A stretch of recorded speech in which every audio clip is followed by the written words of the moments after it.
I'm going to actually turn the meeting over to Keely Collins, our solicitor. Good evening.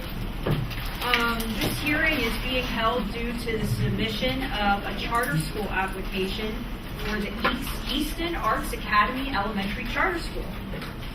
Pursuant to the Pennsylvania Charter School Law, the school board must hold a public hearing on the application it receives. Public notice of this hearing was advertised in the Morning Call on October 31st, 2016.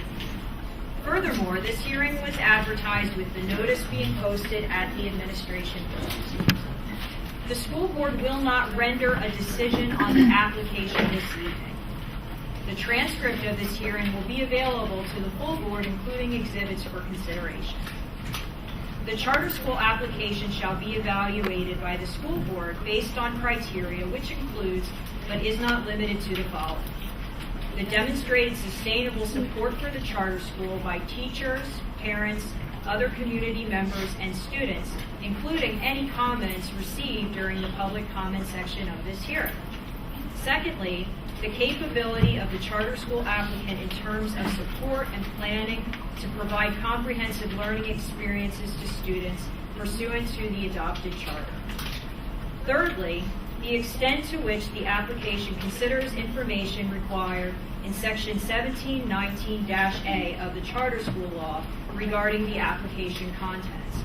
And fourth, the extent to which the charter school complies with the legislative intent outlined in Section 1702-A of the Charter School Law, which includes improvement of pupil learning, increasing learning opportunities for all pupils, encouraging the use of different and innovative teaching methods, creation of new professional development opportunities for teachers, providing parents and pupils with expanded choices in the types of educational opportunities that are available within the public school system, and holding charter schools accountable for meeting measurable academic standards and providing the school with a method to establish accountability systems. The fifth consideration is the extent to which the charter school may serve as a model for other public schools. There are a couple of organizational matters I'd like to address. First of all, seated to my left is a court stenographer. The presence of the court stenographer is one of the things that makes this hearing different from a standard school board meeting. Because of the presence of the stenographer, we would ask anybody speaking to wait your turn or to yield to the person speaking before you before beginning. And any questions and answers that are exchanged between the applicant and the school board will be done one at a time, with both the board member and the applicant representatives waiting for his or her turn before speaking. Secondly, I would like to address the marking of exhibits. The Exhibit 1 for the applicant will be the charter school application, and Exhibit 1 for the school district will be the proof of publication. At this time, the school district is still waiting to receive the proof of publication, so we'll hold Exhibit 1 of the school district open until we receive proof of publication. Other exhibits may be introduced into evidence as the hearing progresses. If the applicant has any additional exhibits, I would ask at the appropriate time you submit a copy to the court stenographer seated here to my left and to me, and I will let you know when the time is appropriate to do that. I would also like to review the hearing order. The applicant will be provided with 15 minutes to make a presentation if the applicant so chooses. While we encourage a comprehensive presentation, I would ask that the applicant and his representatives be sensitive to the fact that there is going to be a dialogue and some questions asked by the administration and board members as to certain aspects of the application. To make sure that the board has all of the information that it needs to make a decision on the application, we want to reserve enough time for an exchange of questions and answers. The format is going to be via a question and answer session. First, the school board will ask the applicant questions. Second, the administration may ask the applicant questions, and then finally, I may follow up with some of my own questions. After the question and answer session, there will be an opportunity for public comment. Each member of the public wishing to comment will be given 2 minutes per person. During that time, if you would please state your name, your address, and if you have any statements as to whether you support or do not support the charter school application. We need to make sure that the question and answer format is followed so that the record is clear. It is difficult for the court stenographer to take down 2 people talking at the same time. So please wait until the question is completely asked and provide an answer. And likewise, for the question, I will wait until the answer is completed until we move on to the next question. If it is your first time speaking, kindly state your name and spell your first and your last name. That goes for members of the public and for any of Dr. Lubin's representatives here today. I would ask that someone from the applicant designate someone on their own team who is going to respond to the questions in the most appropriate fashion. By way of clarification, we'll start with, I believe Dr. Thomas Lubin is here on behalf of the applicant.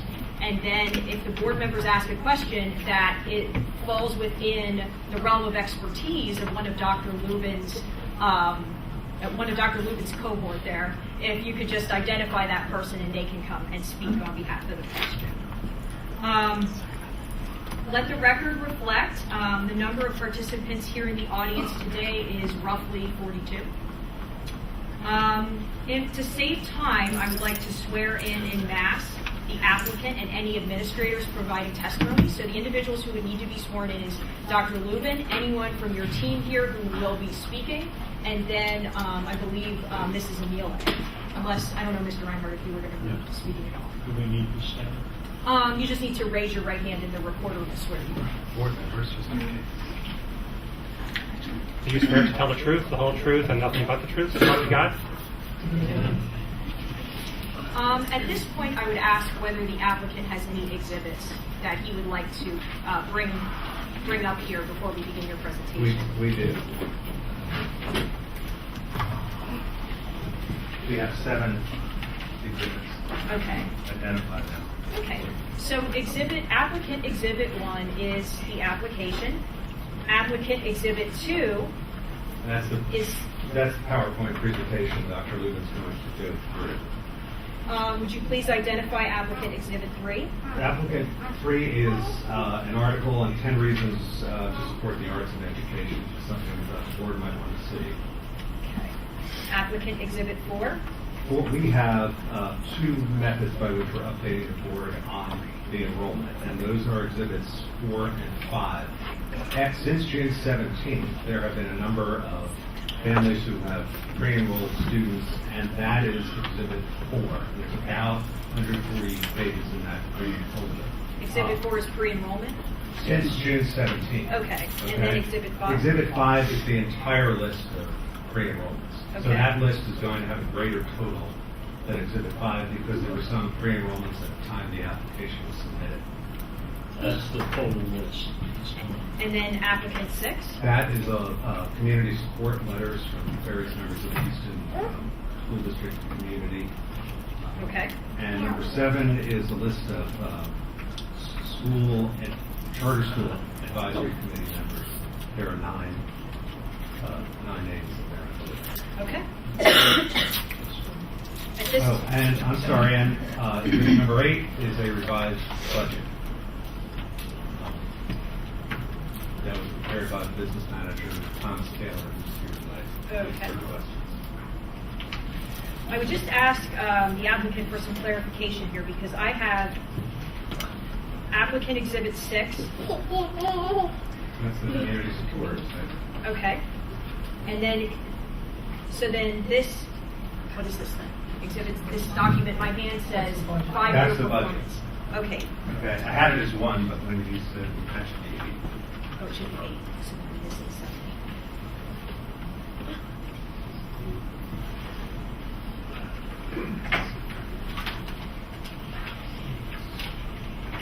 Here. It's okay.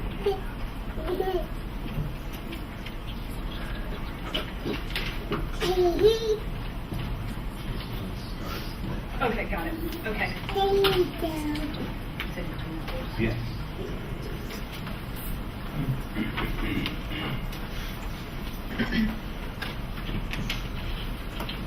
So at this time, I'll turn the presentation over to Dr. Johnson. Thank you. I wanted to introduce myself. I'm Daniel Fennick. I'm the lawyer representing the charter school. I'm going to turn this over to Dr. Rubin because you don't want to hear from me. But since I'm sitting here, I'm not a potted plant, but I'll introduce myself. And I've been representing charter schools since about 2000. I wanted to give the board one assurance and one thank you. The thank you is for being here and for taking this seriously and for being interested in education of students in the Eastern District and all over the state. And I know how hard you work. The other thing that I wanted to tell you is based on something that I've run into in other situations. There is as you know, just a plethora of laws that traditional public schools and charter schools have to follow. And this school will follow every law that we're required to, even if it might not say in the application. We will follow FERPA. I think it does say that, but that's just an example.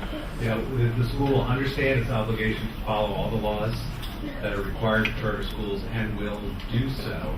And if there's any ambiguity in here where you might say, well, they could read it this way, they could read it that way, and one way complies with the law and one way doesn't. I've been advising schools for a long time, and we will make sure that we're in compliance with all the laws. And with that, I will turn it over to Dr. Lupin. Does that come off my time? Go ahead, Doctor. Just checking, all right? Thank you very much again for having us here, for reviewing our application. If you want to turn around for a minute and change, well, okay, you can see it on that side. We're really well equipped here. Okay, we are obviously planning on opening in September of 2017. This is our mission statement, which basically says we're going to have a comprehensive education for students by employing intensive artistic programs. Some of you know I've been around for a while. This may be my last ride as far as charter schools are concerned. At 75, I don't know how many more I have in me. I'd just like to get this one settled. I opened the high school for the performing arts in 2003, the middle school in 2011, and the last elementary school in Allentown in 2015. That is the model that we're going to be replicating here in Easton. And as an aside, if any board member at any point in time or administrator would like to visit the school, they're welcome to call the school or even to just walk in. We try to be very transparent with what we do. Also, the term that I'm going to use a couple times tonight is a virtual magnet school. Every major city in the United States has a high school for the arts because they can afford to, and they have other magnet schools as well. In a suburban area, that's not available. The resources aren't there. As a result, the high school and middle school and elementary school perform that function of serving as a magnet for people and children with that interest. Ken Robinson, again, I'm going to speed through this, but if you have a chance, Google him on YouTube. He's one of the most recent minds on educational change.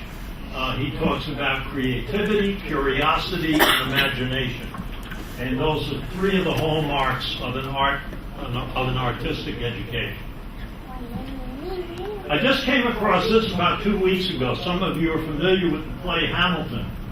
And in an interview in a major magazine, Miranda cited his experience in essence in a magnet school in New York City. And an elementary music teacher in third grade for kickstarting him on this.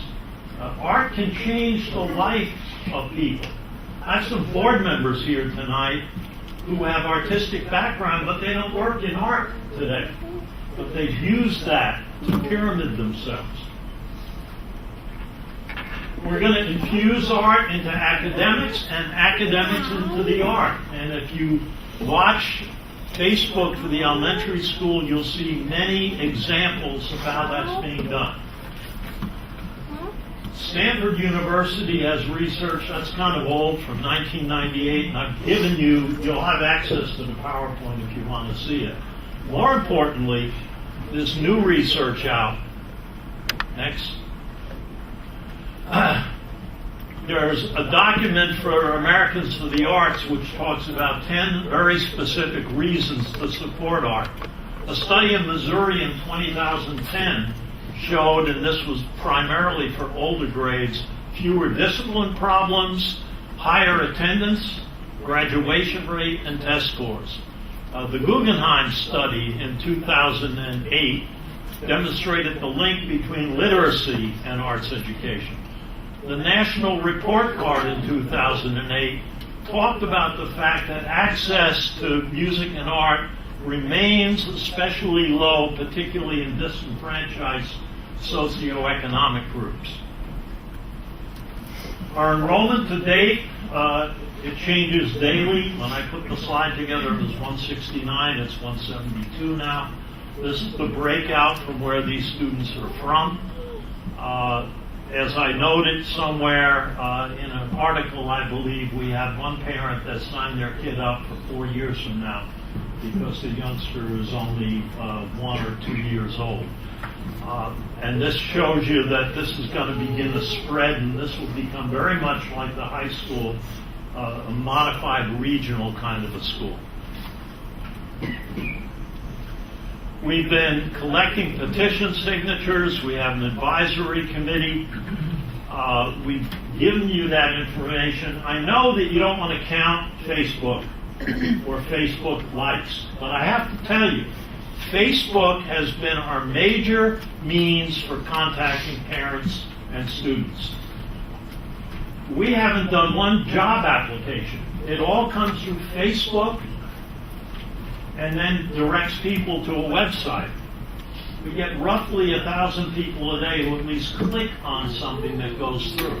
This is tremendously important in today's world. Student interview. In my other two schools, in accordance with the law, we have auditions. The elementary school quite obviously doesn't. What we do is we will interview the parent and guardian with one of our administrative staff. That usually takes 15 to 20 minutes. We talk about the fact that if you're not coming here for art, you made a mistake, because every little boy that comes into the school is going to have to dance 3 times a week. It's not an option. Then at the same point, we can begin to plan the academic program for the youngster. We can begin to assess if there's a special need, if it's a student in charge who has special needs, whatever the situation might be. Just parenthetically, some of the kids at the elementary school in Allentown showed up in tutus and wanted to demonstrate their art, but we didn't count that. Who do we accept? We have to accept any student with a disability, with an interest and or ability in the art. We accept anyone in need of academic support or special education. Any legal resident of Pennsylvania. The only thing in accordance with school law, charter law, is Easton area residents will have first choice for admission. I'm going to turn this over now to 2 people from the elementary school. Joanna Hughes is the executive director, and Jacqueline Vogel is the principal of that school. And I'm going to let them talk for a few minutes about the next few slides. Good evening. The daily time schedule will depend upon, pretty much what the Eastern School District. I have to be the lawyer. Say what your name is. Joanna Hughes, And your position. Executive Director of the Elementary Arts Academy in Allentown. The schedule is subject to change, but it'll be approximately 9 to 3, a typical school day. We will have 3 hours of academic classes and that'll include 2.5 hours of artistic classes. And our curriculum addresses the Pennsylvania core standards, and the teachers will follow the PDE standard modules for English language arts as well as for math. The artistic teams follow the National Core Art Standards, and the academic and artistic teams collaborate and to integrate academic and art standards of learning outcomes. The Eastern Arts Academy goal is to meet or exceed state and local academic standards. We will be measured by the annual testing of ESSAs, and we will differentiate instruction to meet the needs of all children. English language arts we're going to use a balanced literacy model. We will have mathematics, science, social studies, and physical education standards will be addressed in dance, theater, as well as in homework.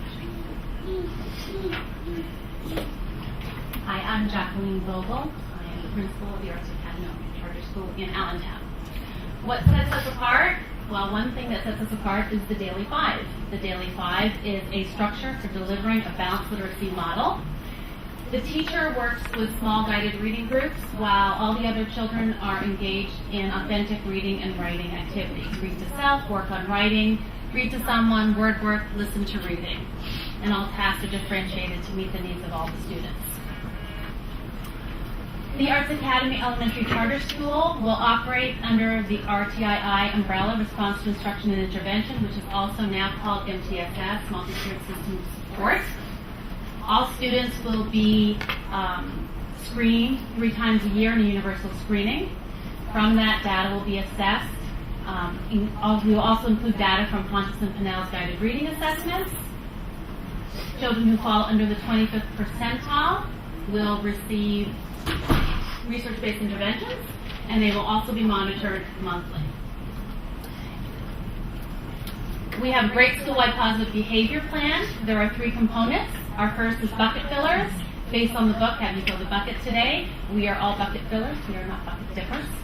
We also have the Take 5 expectations that are rules that govern our school. All adults and students follow the Take 5 expectations. And then we have our character counts. Every month we work on a specific character trait, and at the end of that month we have a monthly assembly, and students are recognized for their exemplary growth in that character trait. Thank you. Again, the artistic curriculum is based on the national standards out of the Kennedy Center, and we will exceed all state and national artistic standards, mainly by the time on task that we have. Again, we will be providing children with periods of dance, theater, music, and art weekly. 2 periods a day for kids in kindergarten through 3rd grade, 3 periods a day for kids in 4th and 5th grade. So, in addition to that, we'll probably be using a combination of either gymnastics or figure skating, where we'll be taking those kids through one of those facilities probably once a month. Our facility, as you know, and you've read the paper, we're planning on leasing a historic Express Times building on 4th. We've been in the building. We have full plans that will include 20 full-size classrooms, 8 to 10 artistic studios, and we could easily house a maximum enrollment of 500 students. Employment opportunities. The model that we use in all of my schools is an executive director and a principal. There are many charter schools that just use the principal model. We use executive director with a principal. The executive director, there's Ms. Hughes, works with the local school board, works with the state, works with the finance portion. Many of the tasks that a superintendent would normally do, that person, so that the principal in our charter school can totally devote himself or herself to the needs of the children. All of our academic teachers, in spite of the 75% rule, all of our academic teachers will be fully certificated. The caveat here is in the interview, we make sure every certified academic teacher also has an artistic background. So they play the piano, they love to go to theater, they're a musician on the weekend, and we have many of those examples. Our artistic teachers, if we have to go to uncertificated, that's where we'll deal. I don't know if Mr. Dubusole got here tonight, but for instance, there's a gentleman that works with me now, Frank Dubusole. He's got a PhD in music. He doesn't have a teaching certificate, but he's a marvelous teacher. So we can use the charter school law in that respect. We have a founding board that you can see here. I'd like the members of the board that are here to please stand up for a minute. I think we're in trouble because we have a quorum, so I don't know. We didn't post the meeting. Thank you. While I'm at it, if you're here in support of our charter school, would you please stand up?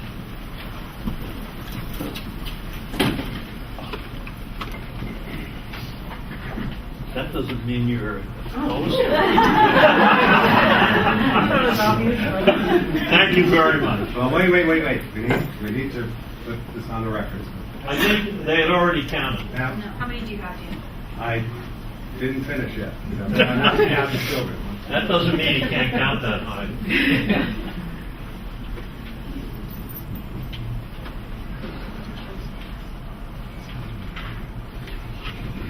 I've got 30. They are. I would accept that.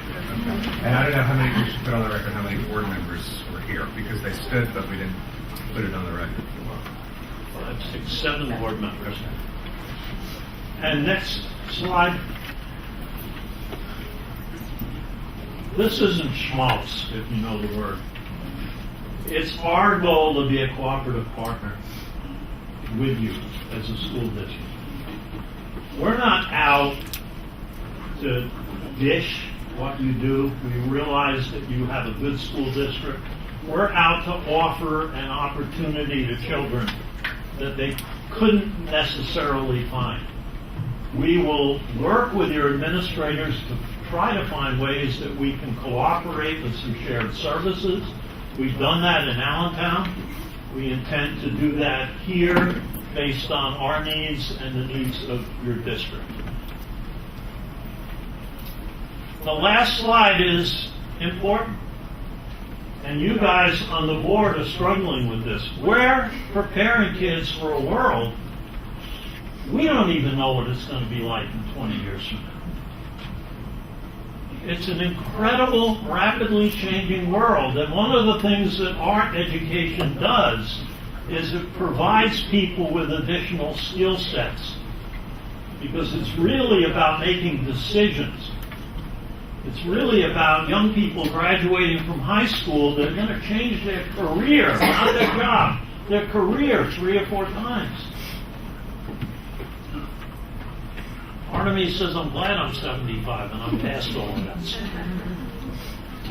I've probably exceeded my 15 minutes. No, you're perfect. I'm perfect. I'm never perfect. By the way, on that note, we're not perfect. No, I'm dead serious. There are going to be some glitches somewhere along the way with this. Now you're out. I'm just kidding. And we'll work with you on any of those. Thank you very much. I would now turn the hearing over to the school board members for their questions. The board has asked me to present the questions to you as the board's representative this evening. However, the board members who are present here, which actually does include Mr. Pintabone, who is present by phone, if the board members have any follow-up on my questions, they will ask that at that time. So my first question to you is, do you consider the charter school's educational program to be innovative as envisioned by the charter school law? If so, how? Yeah, I can take that. It's definitely innovative. the very model of counting on the arts. Innovation, by the way, is risky.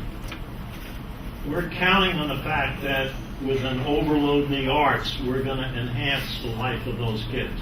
We've got some evidence to prove that, but certainly that's an innovative model. It used to be that our having a full-day kindergarten was innovative, but that's been matched by a lot of the schools now. I think either Ms. Hughes or Ms. Vogel might be able to give some examples of what they're doing in the Allentown school that would show that innovation. Go ahead. Sure. So we are really working hard to collaborate, our academic teachers and our arts teachers. So one of the things that we did last year was during Black History Month, we had our teachers working together. For example, our dance teachers were teaching dances to various African American tunes and teaching all the children about Black History Month, while pairing that with the academic teachers who were also teaching about Black History Month. Our art teachers were teaching them specific art that had to do with Black History Month. Our music teachers were teaching them songs that had to do with Black History Month. So the whole school was involved basically in Black History Month, and we've done that for several different topics of study. In addition to that, we also have our students performing at different venues. I think we were in session only just a couple weeks when it was Hispanic Heritage Month, and we were invited to perform, and our students, never having performed before, they were able to go to Allentown, one of the parks, and they performed, and it was amazing how well received they were. I think we have seen kids grow in confidence as well as academic achievement as well. It's innovative in that way. The students, they come to us a certain way, and within just a couple of months, we see the enhancement. So in that way, it is very, very innovative. And one more thing that I would like to add is that parents tell us all the time that their children have really changed since they have come to our school. Parents sit in the lobby in the morning. I've heard it from parents, I've heard it from visitors. They cannot believe how happy the children are when they arrive in the doors and that they've never seen anything like it. And that's our school. Very upbeat. You may have seen a clip on Channel 69 News earlier this week. Their theater teacher was doing lessons on the election, and the fifth graders taught the election process to the little kids, and they set up voting booths, and in an elementary school, the kids all voted. We don't want to throw off the national poll, so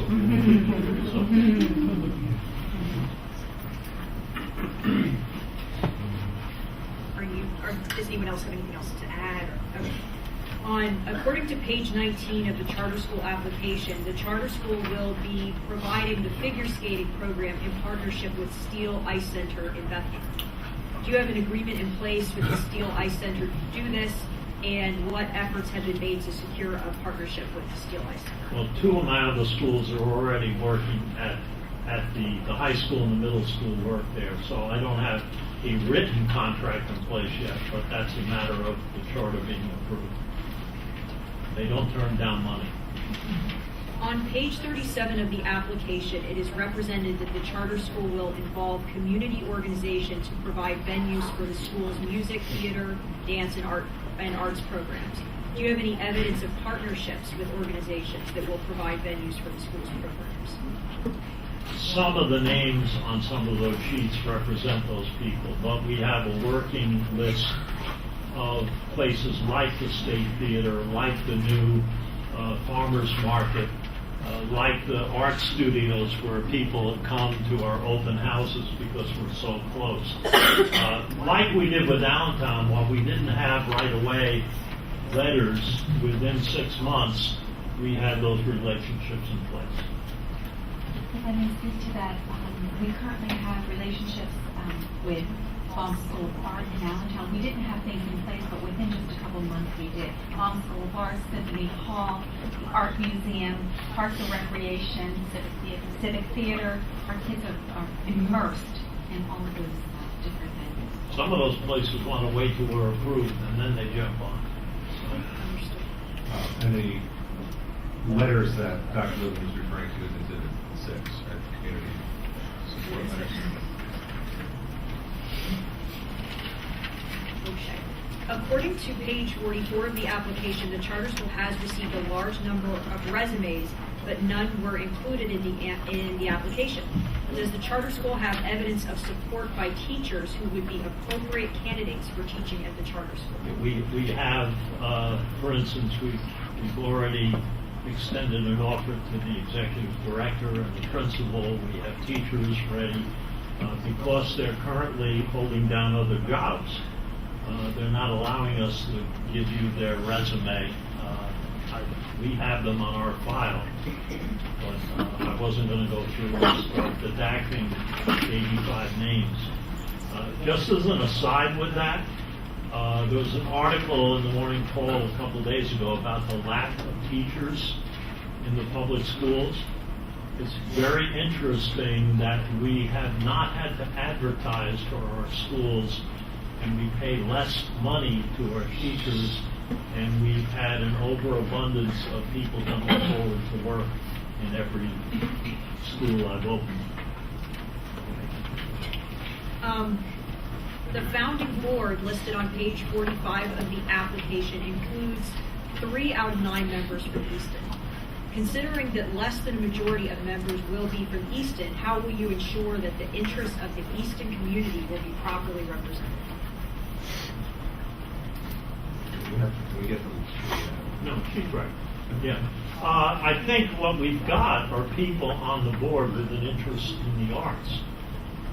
So, for instance, one of my people here Jana doesn't live in Easton, but she's a graduate from the high school, and she brings that enthusiasm with her. There's nothing legally that says all members have to be from Easton, but we do look, and we will continue to add people.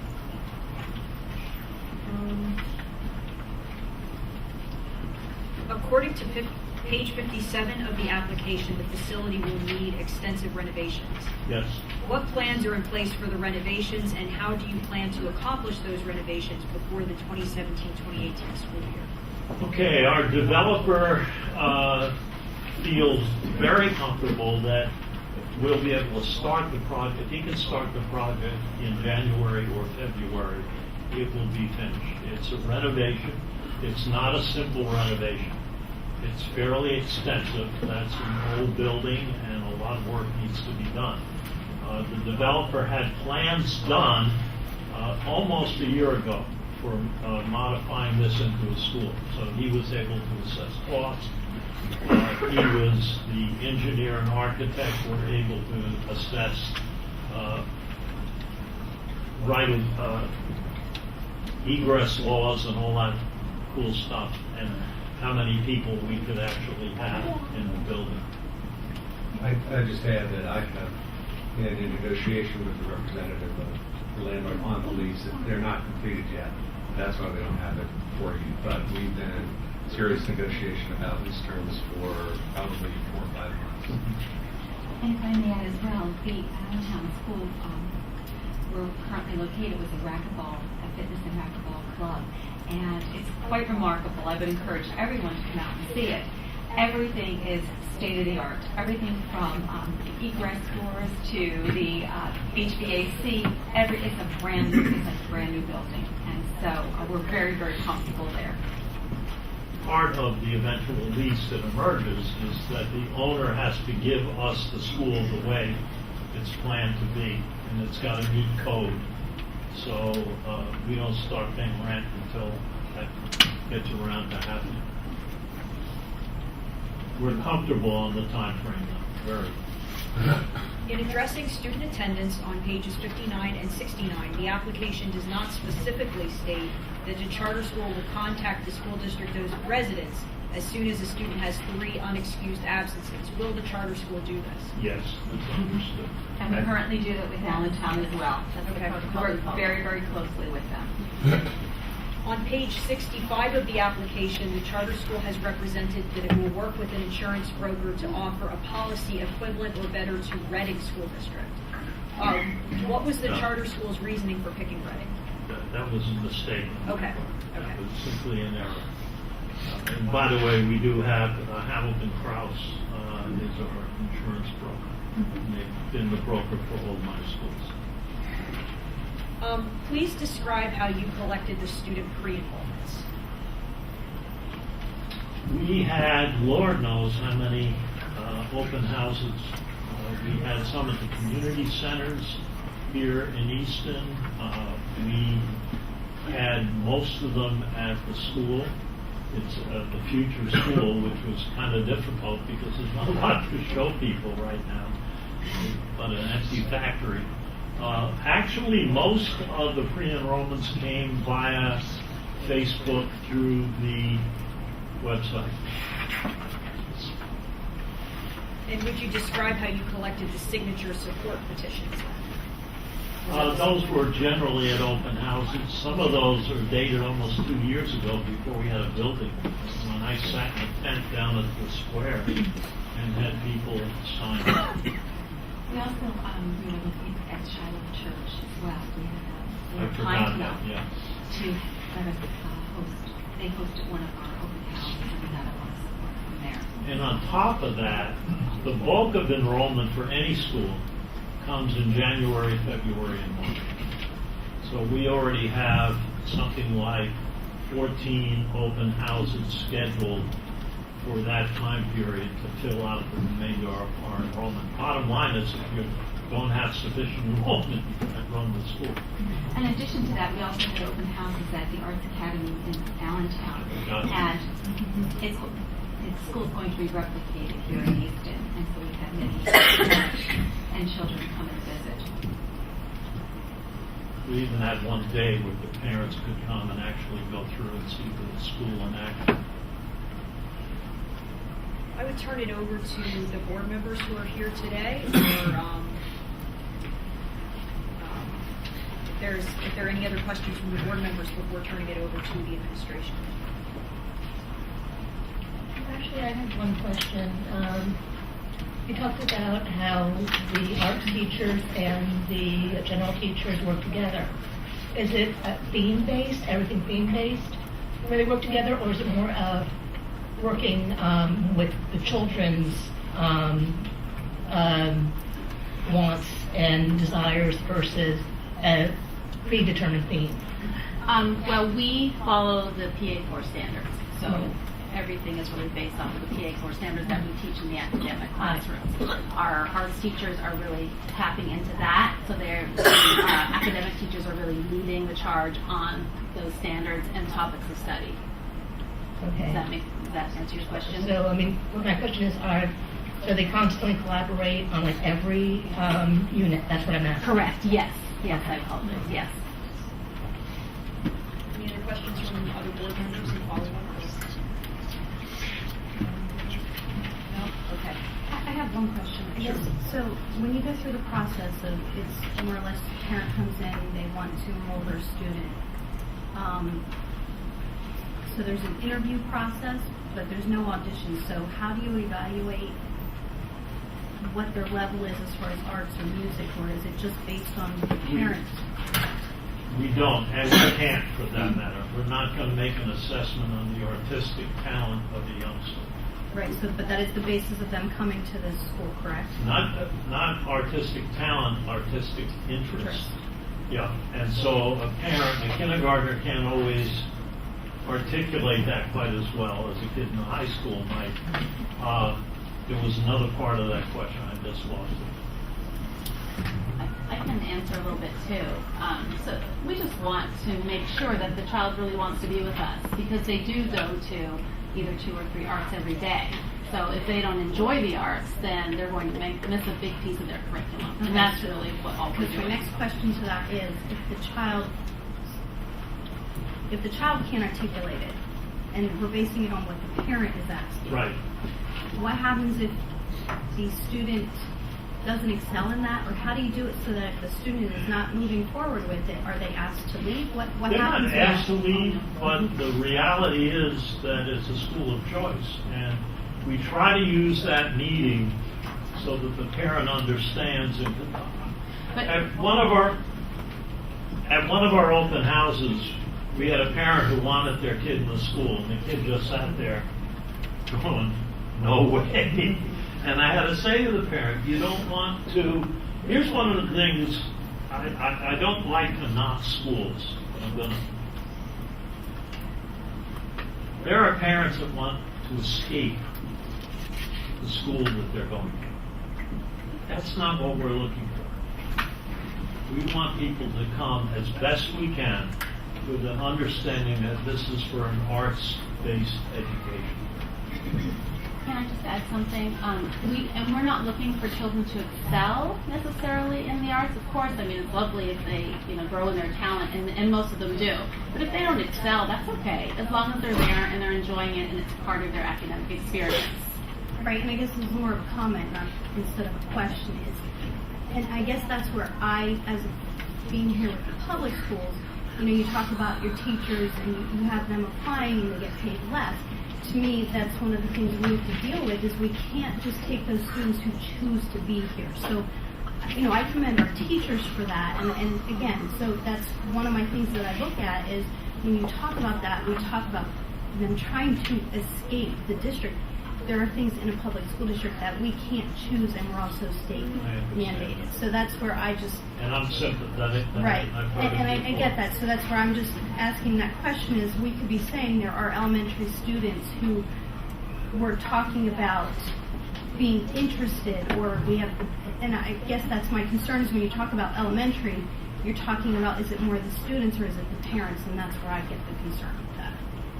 I just want to add, based on my experience working with various charter schools, what I really found is there are parents who will try and move their children back and forth because they're mad at something that either school did. And I've seen it a bunch of times in York where I do a lot of work where there's discipline being imposed. And the parents say, you're not going to discipline my child, I'm going to take my child to the charter school. And the child acts out in the charter school, and the charter school imposes discipline, and the parent gets mad at the charter school and says, well, I'm going back to the public school. And there's that always, Achilles nodding, it's true, there's always a handful of people that aren't going to be happy, but wherever their child is. But this school, we just want to make it clear, is not going to discriminate on intellectual ability, on any kind of disability. If the kids are interested, the school will accommodate them as the law requires them to be accommodated. Okay. Any further questions from the board members? I do have a question. Your school in Allentown, do you currently service children with IEPs? Yes. You do? We're a public school. Yeah, I just wanted to know. Absolutely. And depending on the IEP, we offer full continuum services, depending on the IEP. How many, is it 45, I think, right now? Yeah, And- there's 45 kids in that school. And as I mentioned in With the an IEP. slideshow, we do operate under the RTI umbrella, so we're always looking at where children are, and we're trying to catch them early and fill gaps. We're assessing and there is early intervention as well.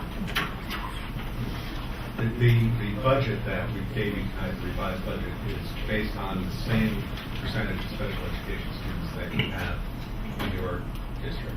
That's the assumption that Mr. Taylor, who's the business manager, has made in drawing up the budget. Any further questions from the board? Hearing no further questions, I will turn it over to the administration. Mrs. Emile will be asking questions on behalf of the administration. Thank you.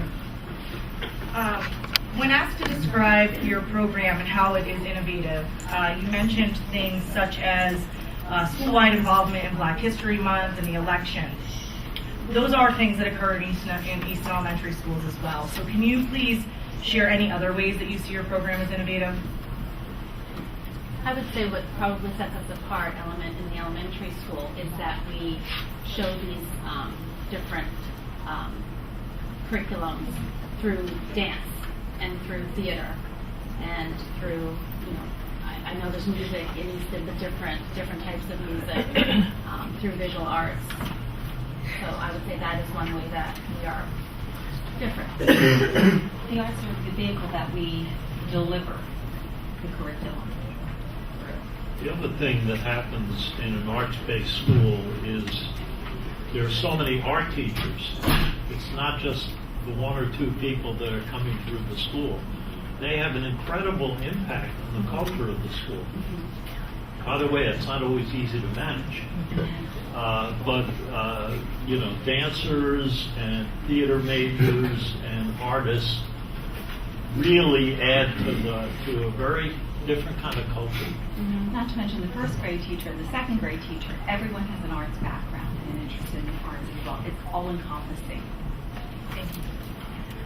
You proposed a daily student schedule which consists of approximately 3 hours of core academic instruction time. Can you please delineate the amount of time dedicated daily to each of the core content areas within that schedule? 90 minutes of English language arts, 60 minutes of math, and then science and social studies happen 2 or 3 times. They flip-flop a week for approximately 45 minutes. In addition to that, all of the arts. Yes, that's just that. The curriculum Yeah. is integrated into the arts as well. Exactly. So, for example, let me just, because this always impresses me when I sit in a theater classroom and they're covering the boardwalk, vocabulary from a first grade classroom. So they'll get additional English language arts in theater per se. So you're essentially proposing that approximately 540 hours of core academic instruction throughout a school year. In the Easton Area School District and in most local public schools, approximately 870 hours are dedicated to core academic instruction.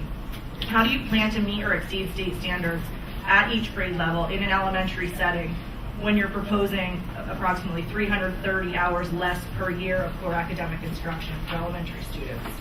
One of the things they mentioned, though, was the kind of undocumented academic time that's being spent in the artistic classrooms. The other thing that the literature is showing, and I don't want us to debate that for a long time tonight, but the more art you give a kid, the better he or she does in math and in reading, etc.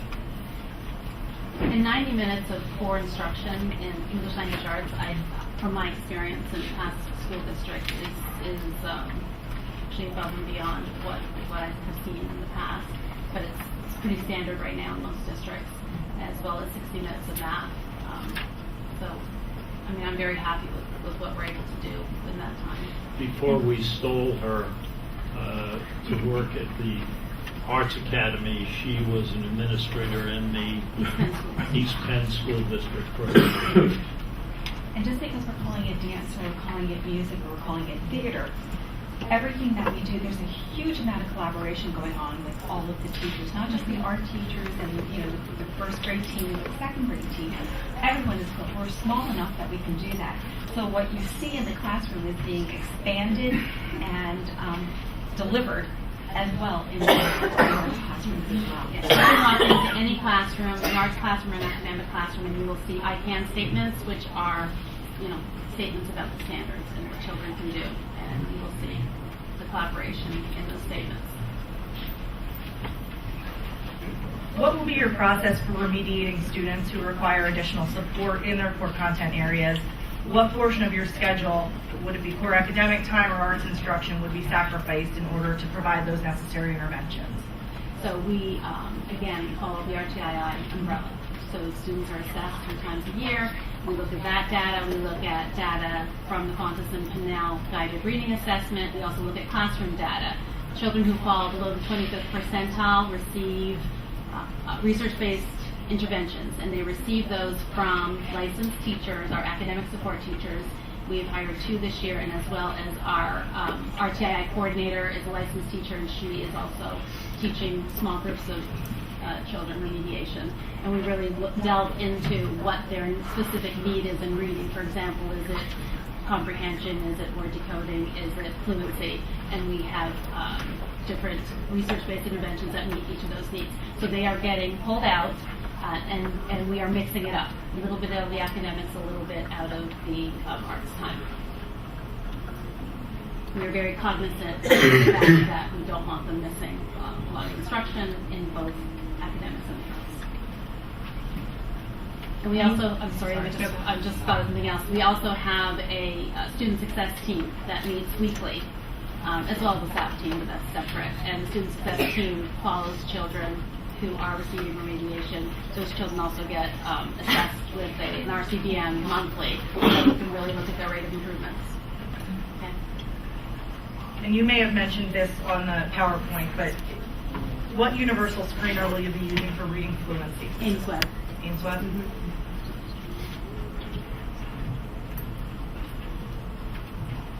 You indicated in your application, and again on the PowerPoint, that you will be teaching reading through a balanced literacy approach. In Easton and many surrounding districts, we've moved to a direct explicit instruction model, which emphasizes skill-based instruction. Can you share with us why you've decided to remain in a balanced literacy approach? Research has shown that a balanced literacy approach is very effective, and I've seen it personally. In the East Bend School District, I was the professional developer for the Daily 5, which is a structure for delivering balanced literacy. I went out of my administrative position and went back into the classroom in the first grade setting for 2 years so that I could put it in place and really experience it myself. And the amount of growth that I saw during that time was phenomenal. I am a 100% true believer in that model. And I continue to be the professional developer in that school district, and we started that right from day one in our building, and the amount of growth that we have had in our building has been really, really terrific. So, yeah, I have to agree with Jackie. So I'm also a reading specialist and have a master's in reading as well. And I've seen I've been exposed to many different vehicles for delivery of instruction, and I have to say balanced literacy. I'm pretty supportive of that as well. And we are using benchmark literacy as our resource for that, and it really supports that balanced literacy model. You indicate in your application that one of the cornerstones of your school will be small class sizes. For instance, you've proposed 4 kindergarten teachers for 45 students, which translates into kindergarten class sizes of approximately 11 to 12. While this may be a desirable ratio, it's certainly not realistic in public education, and I was just wondering how you're going to do it. I'm not sure where that came from. It's got to be a mistake. Our kindergartens are capped at 15. Okay. It's on page 67. We have 4 sections, and that would be 60 students. Okay. If you take a look at the revised budget, which is Exhibit 8, I think you'll see that there are 60 kindergarten students. So that's Exhibit 8. Yes. Yeah. Some of the numbers you might have seen, like a 47 to a certain grade level, is based on the fact that we rather underestimate, for budget purposes, the number of students and staff as a result.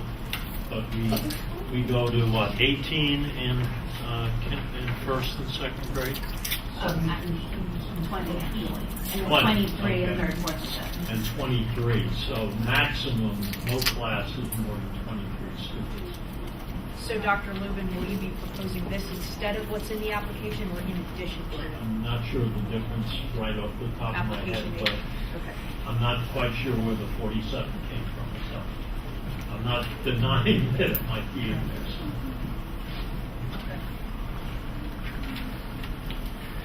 You've established 3-year objectives in all core content areas in reading, math, and in science. What standardized assessments will you use in order to determine these? Standardized assessments of them in PSSAs. Yes. Okay. Well, we use a lot of formative assessment on a daily basis. As far as standardized assessments, in addition to the PSSAs, they would be the end of unit assessments in our ELA and math resource. We use Go Math for math.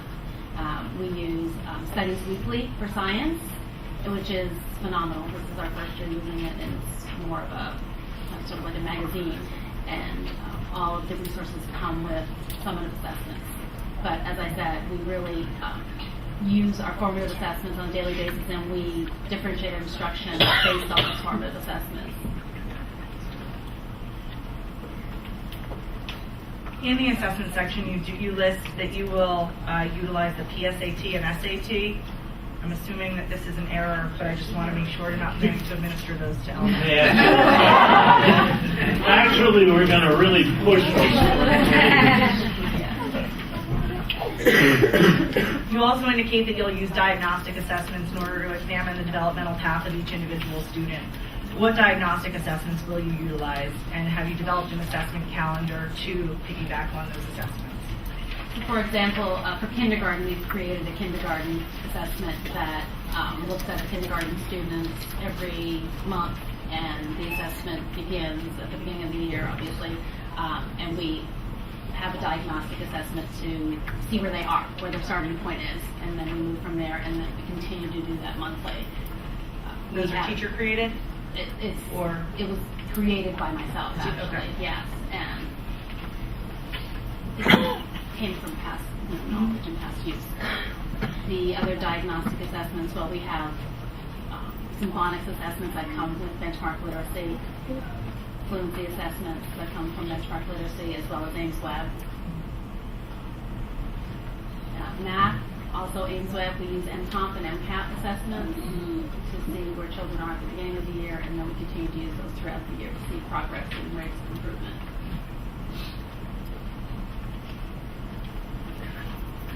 You state in the application that you hope to eventually provide electronic tablets for all students to support their academic program. Until you're able to provide those electronic tablets, will technology be available for student use? I'm sorry. It's okay. I wanted to know about technology at the beginning. I'll read that's fine.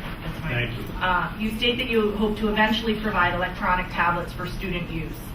Until you're able to provide these electronic tablets, will any technology be available for student use? The model that we generally use is not for student use. We've made sure funding a charter school the first year is extremely difficult. We need to buy everything for the first time, all the furniture. We generally start with a laptop for each of the teachers. I don't know if Sean or Joanna want to say anything more about that.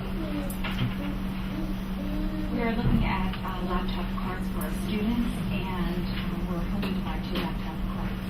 This year. But you have to understand with the impasse last year, and I'm sure it affected everyone had some very bad experiences with the impasse last year. We were hoping that we could purchase laptops last year, and we looked at it this year as well. And I can honestly say that our children have not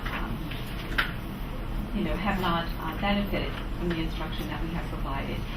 Would the laptops have enhanced? In some ways, perhaps, but we have made sure that we have been able to enhance whatever we would have done with the laptops in other ways. We do have projectors. Each teacher has a laptop, and they have a projector, and so they are able to work interactively with students that way to provide some technology. And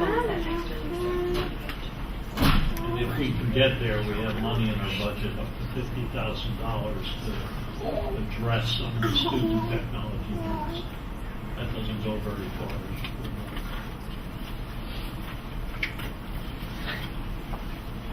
What training will be provided to your staff on behavioral interventions specific to working with students with disabilities? We had the IU come out to provide this training for us on professional development. So at the beginning of the year, we had 3 in-service days. With professional development, a big part of that was that the IU came out to deliver that, professional development on exactly what you said. We also have our Director of Special Education that delivered a follow-up professional development on our October in-service day. She had a lot of really good questions that were delivered by the staff, and she was able to follow up and provide about 2 hours worth of professional development on teaching students with disabilities. And once we have our staff in place and the charter approved, then we'll begin to do pre-opening exercises with our teachers. We had several of those over the course of the summer before the Allentown school opened. As with student assistance as well. And also as far as training, we also have our program where we brought someone in for discipline and behavioral issues. We really do utilize the IU a lot for that, to get their experts in. What measurement tool will be utilized to evaluate your teachers and administrators?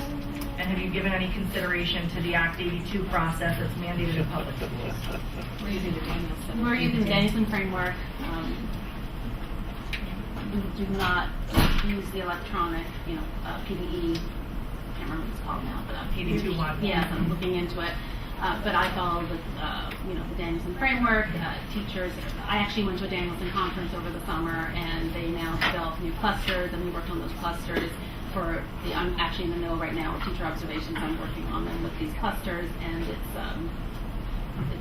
I love the tool. It's a really great tool for us to use. Actually, was also trained in the Danielson model as well. Are state assessment scores part of your process? They're not.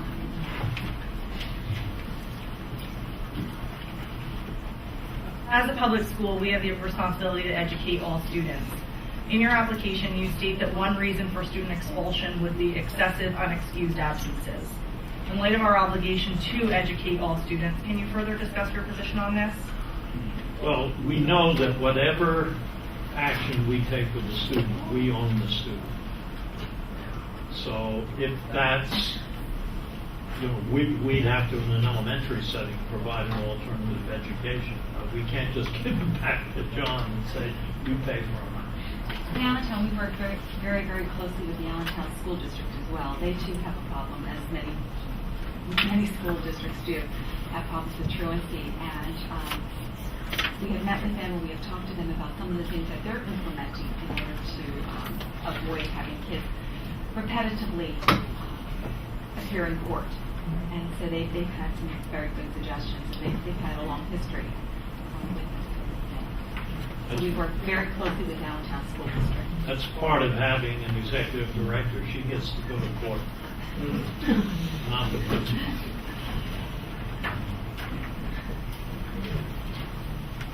In what ways, if any, will you provide recess as part of your daily schedule, and what location would you use for that if you're planning to provide it? Well, I'm going to make one point and then they'll talk. We do have in the back of the building a place that's going to be renovated. It's an upper parking lot really behind Ford, and we're going to have a playground installed there, or the developer will do that for us.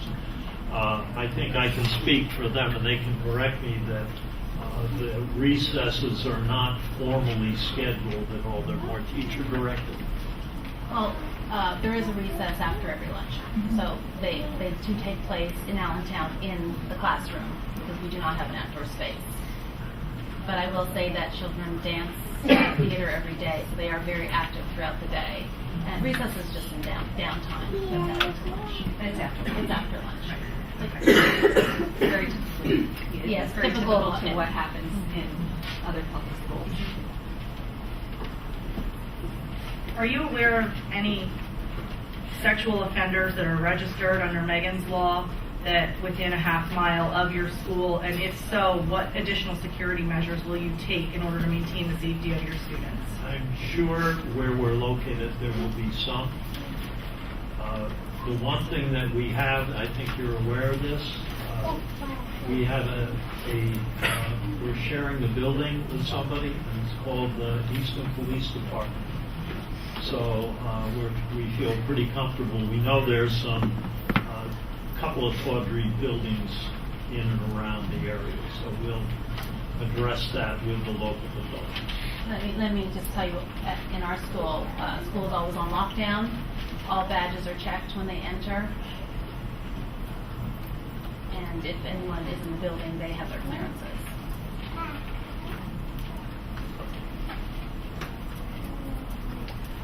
On page 42 of your application, you state that it can be accurately predicted that the ethnicity of the school will better reflect the ethnicity of our total area and nation. Artists have no color. According to the charter school law, students will be admitted on a first-come, first-served basis using a public lottery if necessary. With that said, how can you ensure that the ethnicity of your school will reflect that of our area? All I can tell you is it works. Sorry.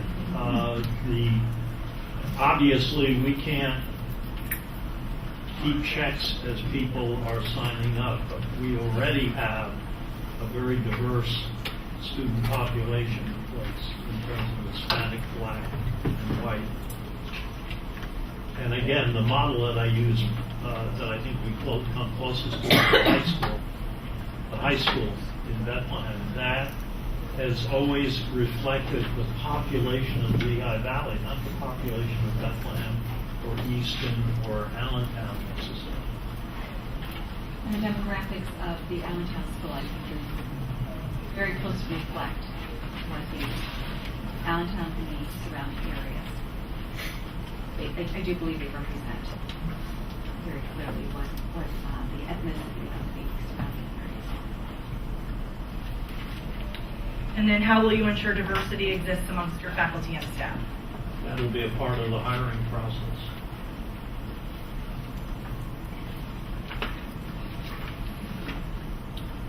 My only final question was you had indicated earlier that gymnastics and figure skating would take place one time a month, Roughly, yes. and those assumingly would be off-site. Yes. How will transportation be provided for those activities? Depending on how our budget works out, in two of our schools, we've actually bought a small bus. But now currently, the Allentown school hasn't had the money to buy a bus, so they rent a bus. So one way or another, this transportation money will be budgeted. Maybe transportation provides it, and we pay maybe to put up I have no questions. Before we move on to public comment, I believe there were follow-up questions from the board based upon Mrs. Anealy's question. I just have one. Can you run me through, you have 2.5 hours for the arts part of it. Can you run me through that scenario for a day? An art schedule for a day? Well, it depends on the grade level. So in kindergarten, they get 2 arts every day. This year, the schedule, and it was different last year, just depends on changes that we make throughout the summer. But this year, they get an arts first thing in the morning, and then they get an arts at the end of the day. And then everything in between is academic, but also integrated with the arts. Okay, so when you It's a say pretty difficult schedule to Right. put together. I wish I could, if I had thought, I would have brought you a master schedule. And I can send that to you if you'd like to see our master schedule. I'm happy to do that. 5th grade, they get 3 arts on most days. So they have, I believe their schedule is language arts. Everybody has language arts in the morning at the same time, so that worked out well with the academic support, so that the schedule is what they set.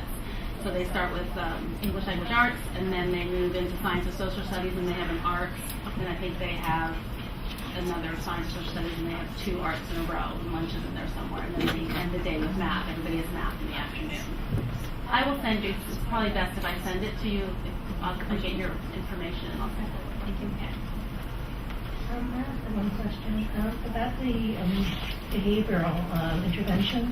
You said that you had training from the IU. Are all your teachers certified in safety care? Is that what it is? No, we have a safety care team. You have a safety care team? We do. Okay. But all the teachers benefited from hearing about how to deal with students that are having behavior issues. We do a lot of term teaching as well. Any other questions from the board? Before we move to public comment, I would like to ask council to provide us any additional documentation that was requested. I believe I heard one document was requested here. To get that within a week from today's hearing. We'll hold the record open for a week's time to be posted Email on to Friday. me and I'll see. Before you go to public comment, I wanted Dr. Lubin to elaborate on one answer.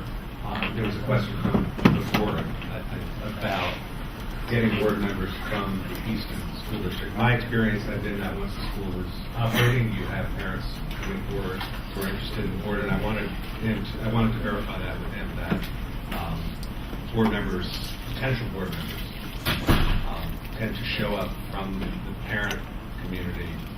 Once Yeah, you we've have had the- additional board members come on board at the Allentown board over the first year, and some of them are Allentown residents. So it's pretty common.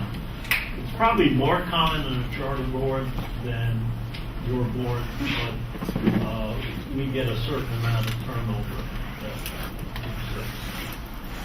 Thank you. At this time, I would like to open the hearing up to public comment. Each individual will be asked to move to the podium, state your first and last name along with spelling and your address. We'll be following the public hearing timer, which is positioned on the wall. There to your, well, it's either in front of you or on your right-hand side. Each individual commenting will be given 2 minutes to state your position. We would just ask you to move to the podium. Hi, everybody. My name is Michelle Bottoni, M-I-C-H-E-L-L-E, last name is Z as in zebra, A-T-T-O-N-I. I'm at 627 Site Street, Easton. I'm actually an Easton native. I graduated with some of my board members.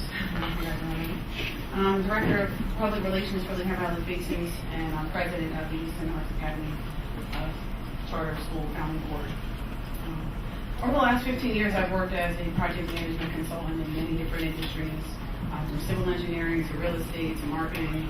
And from my experience, the arts have and will continue to play a significant role in our daily lives. As we learn and process information differently as humans, we have to also recognize that our children, and some of them, learn more effectively through artistic activities, just like some are geared more towards athletic activities. Participation in the arts encourages academic achievement, social and emotional development, civic engagement, and equitable opportunity. And with this proposal, by no means do we take anything away from the general public schools' way of teaching, just simply giving parents an option to support their, or to educate their children in a different way. So I just wanted to state publicly that I support this charge. Thank you for your time.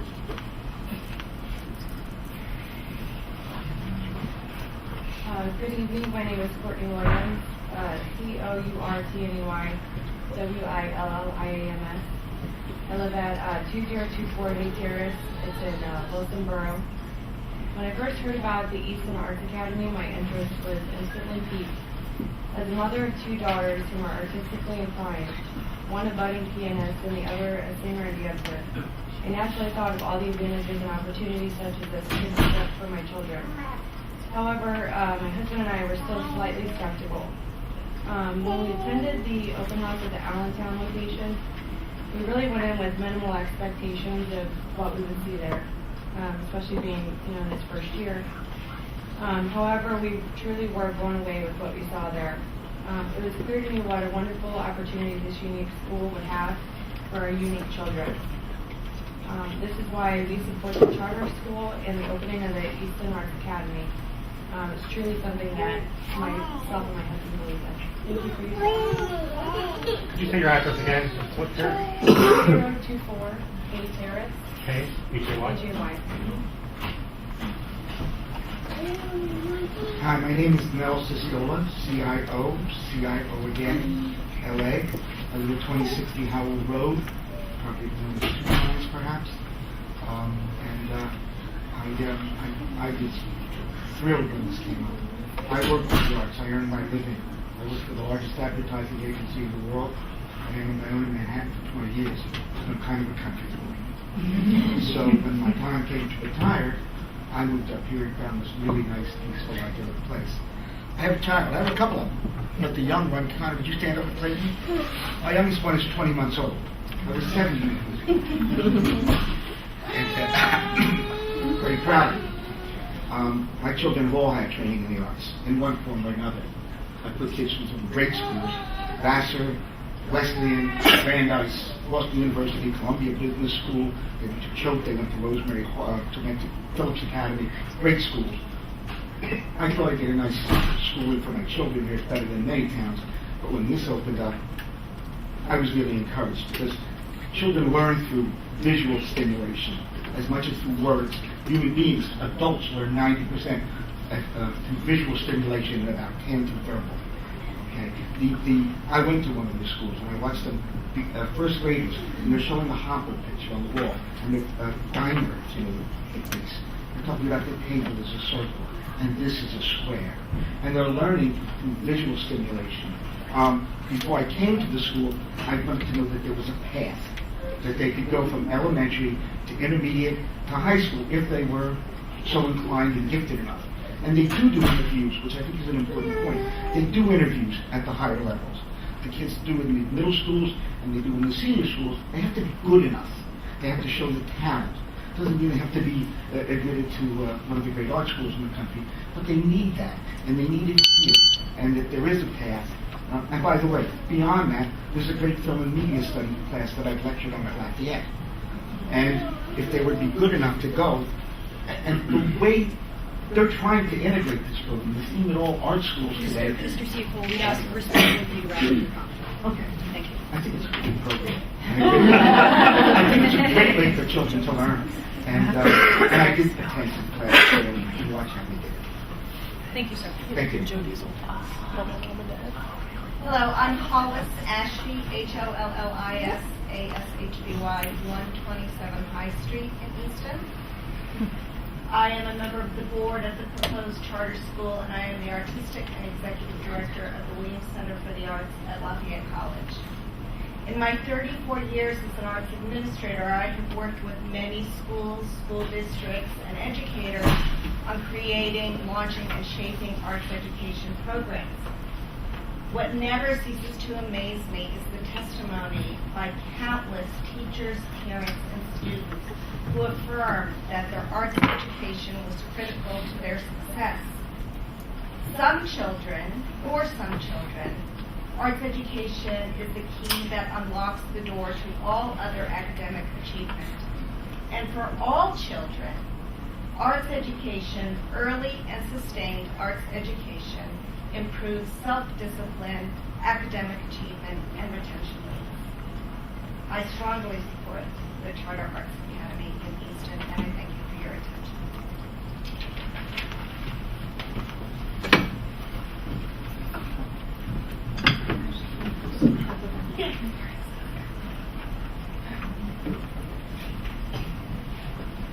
Good evening. My name is Barry Fair, Barry, Fehr. Address is 627 Ferry Street, Easton, Pennsylvania. And this is Joshua. Excuse me. My family and I live in the West Ward on Ferry Street. I'm a lifelong resident. Our boys are both enrolled to start the Easton Academy next year. One in first grade, one in kindergarten. Music and arts are very important to our family. We all know how much music can aid in the growth of our development, and we jumped on the opportunity for our boys to have these curriculums in their everyday lives. It's important to their personalities and to their futures.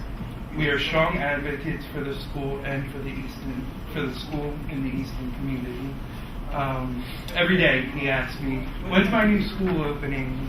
He's very excited, so I really hope he gets the opportunity to go to the school. Thank you.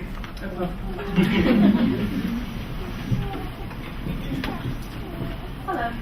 My name is Sheila Anderson, Elaanderson.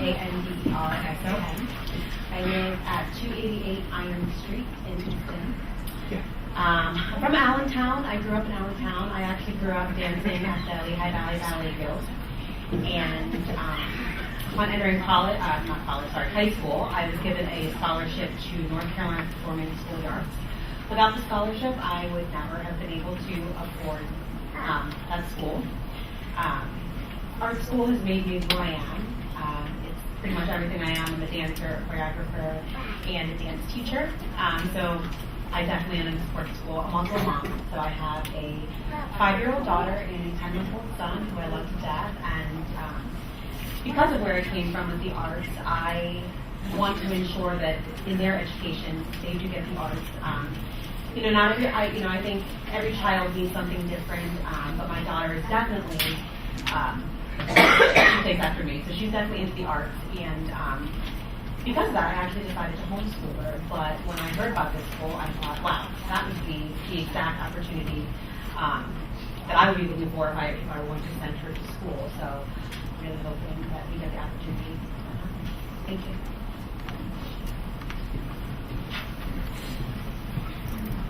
Good evening. I am Jacqueline Zupko. I live at 209 Hunter Street, Easton, PA. I have 3 children. Can you spell your last name? Zupko. Z-U-P as in Peter, K-O. Got it. I'm a firm believer in not every school is made for every child. I have 3 children. My oldest son stayed in the Easton Area School District, and he is fantastic. Honors, no problems, loves the school. My daughter, she can't be confined to the classroom. She didn't like school in kindergarten. She didn't like it. She didn't like first grade, second grade, fourth. We found his middle school. She came home the first day and told me, Mom, I actually love school. First time ever. And I told her, honey, nobody doesn't like kindergarten. You have to love it. Every child learns differently. She's excelled there. She has been on high honors since the day she walked through the door. So I see what his school does firsthand with my children, and I totally support it, and I hope you guys will too. Thank you. Go ahead, watch. Hello, my name is Christina Crocker, Chriscia, CRAWFORD. I live at 119 Highland Circle in Easton. I've been an Easton resident for about 5 years. I came from New Jersey, Newark, New Jersey. So when I moved to Easton, one of the things I did look at was the private schools, because at the time I had a 2-year-old daughter and we were going to do it long term. So I looked at the private schools, I looked at the public schools, and I looked at a lot of different programs. I looked at charter schools in other districts, Rockland Valley, Allentown, because I came from an area where there was a lot of diversity. And I feel like just from visiting schools and homes, public schools, there's not a lot of recognition when it comes to diversity. So what interests me in the charter schools and alternative education opportunities is that it offers diversity. It offers experiences to learn more about African American culture, Hispanic culture. I mean, you said that you guys do that here. My daughter's in first grade. Last year, there was no Black History Month recognition. When I asked her about it, I said, Lauren, did anybody tell you anything about Black History Month, anything about our culture, anything in school? Because we do it at home, but before I went to see if she got at school. Yeah, we talked about Martin Luther King Day. Martin Luther King Day was in January. Well, the teacher said that, we're going to just put them together.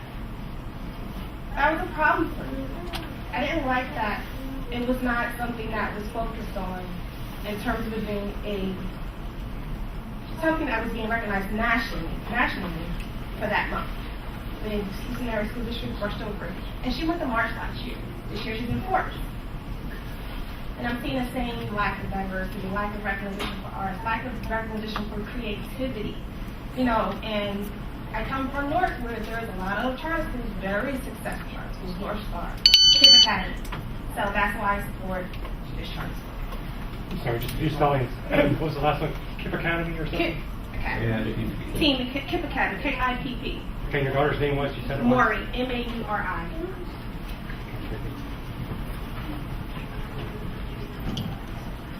My name is Al Kratzer, Kratzer. I'm a failed artist,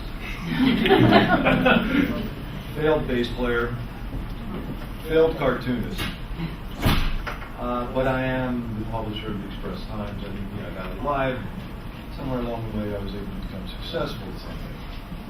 And when I think back on it, it is the experience of the arts and creative thinking that makes you able to do the thing that business needs today, and that's think out of the box. If you open up any Forbes, Wall Street Journal, week after week, we need people who can lead us to where business is going, think outside the box, create new directions in a new world.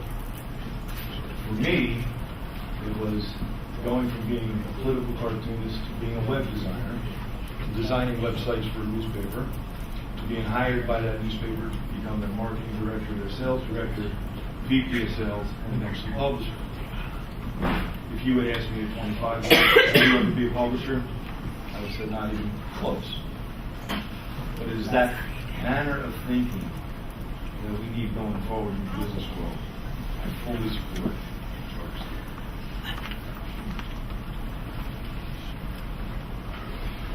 Hi, my name is Jocelyn Claudio, Jocelyn Claudio. I live at 838 Iroquois Drive in Eastern Pennsylvania, also Forest Township. I have a 19-year-old son who went through Easton and graduated at Temple, and we loved his experience. He was athletically inclined, so he did well. He did well in all his classes, academics. I have a 4-year-old who's about to be 5 and is reading at a second grade level. I think the idea of her learning, she's been learning, of course, through music and arts, and I don't want to stifle that. I want her to have the opportunity to grow and to reach all of her potential. And drama, I think, is part of that. So I'm just happy to be here tonight, and I support the arts, and I support the elementary school. And her name is Kendall Claudia. Hello.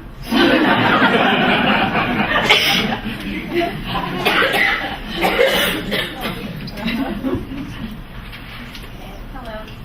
My name is Genevieve Wilds, Genevieve, Wilds, Wilde, and my address is 1201 South 24th Street, Allentown, Pennsylvania, 28103. The reason I'm here tonight is to advocate for the arts education model. I was a former teacher, biology teacher at the charter high school for the performing arts. I've been teaching high school biology for 10 years. And I know there were some questions tonight about the system and how it works with collaboration between the arts teachers and the academic teachers. And I experienced that firsthand. Working at the charter school was enlivening every day. I got to work with dance teachers, theater teachers, which made me experience biology in a different way and made my students experience biology in a different way. The arts inspire students, all while instilling them with determination and work ethic, qualities that are valuable to any career. I have students who've become veterinarians and nurses, physical therapists, science careers, but meanwhile their education in arts really helps them personally. I've helped gauge their identity and help them see kind of where their talents lie. So I just wanted to say that to support the arts charter school model and especially the charter schools.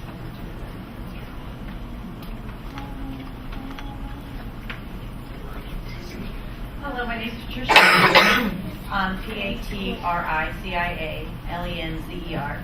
I live at 5041 Farm View Drive in Schnecksville, and I am a member of the founding board of the Easton Arts Academy. I support the Easton Arts Academy Elementary School because I truly believe that in education in the arts can have a positive impact on both the academic and the social success of many students.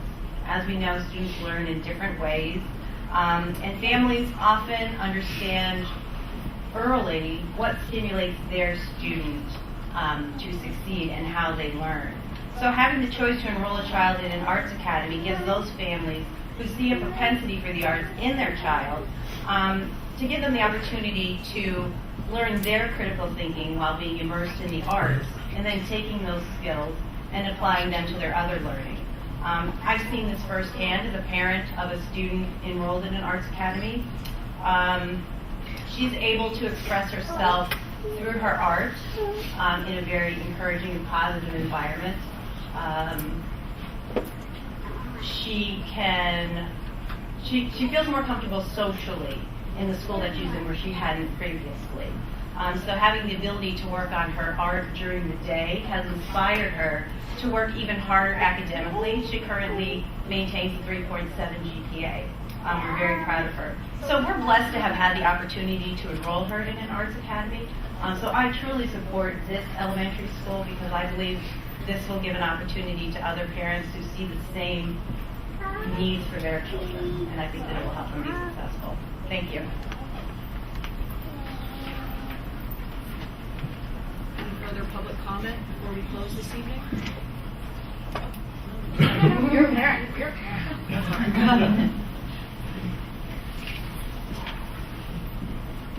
Hello, everyone. My name is Jamie Hammett. It's Jamie, and the last name is Hamod. My address is 707 Eden Terrace in Easton, Pennsylvania, 18042. I'm a parent. I have the honor and privilege of raising two amazing little boys who come from a very multiculturally diverse family. My family is African American, Arab, and Caucasian. My oldest is 9. He's in 4th grade this year. His name is Michael. Michael will remain on in the public school system because he thrives in that environment. He is very disciplined, structured, goal-oriented. I have no doubt in my mind that that child will probably be the first pilot in our family because he's said it since he was 2. And he has the plan. My youngest is 6, and he is in 1st grade, and I have no idea what that child is going to do when he grows up. The author, Elizabeth Gilbert, says that there are 2 different types of people, jackhammers and hummingbirds. Jackhammers know what they want, they go for it, they get it, they're done. Hummingbirds flit from thing to thing till they find their purpose, and I know that that's my chase. He says to me a lot of times, Mama, I just want to dance. Why can't I just dance? Both of my boys are very intellectually gifted. They are smart, they don't struggle. I am very, very blessed in that respect. They read easily, they grasp mathematical concept with no struggle at all. But there is a part of Chase that I know as his mother is completely untapped because he has exposure but not immersion in his public school. He came home today and described a picture that he's doing in his art once a week, every Monday. And then they're doing Monet right now. And he described pointillism. And I'm not even sure that's a word. But he knows it. And so I am in huge support of this art for my little budding artist. Thank you.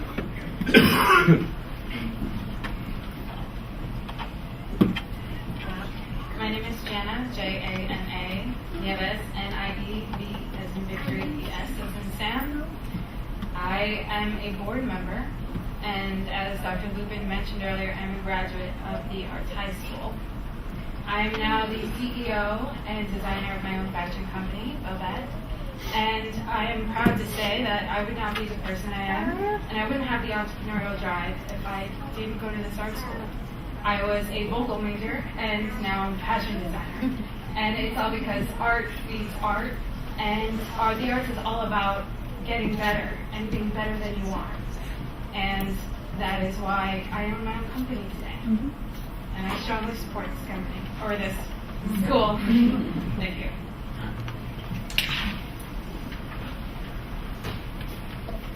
Anyone else? So I will close the hearing this evening at 7:46. The record is going to remain open an additional week for the documents that have been discussed this evening. Thank you. I think it's just the one. Thank you very much. Thank you very much for your listening.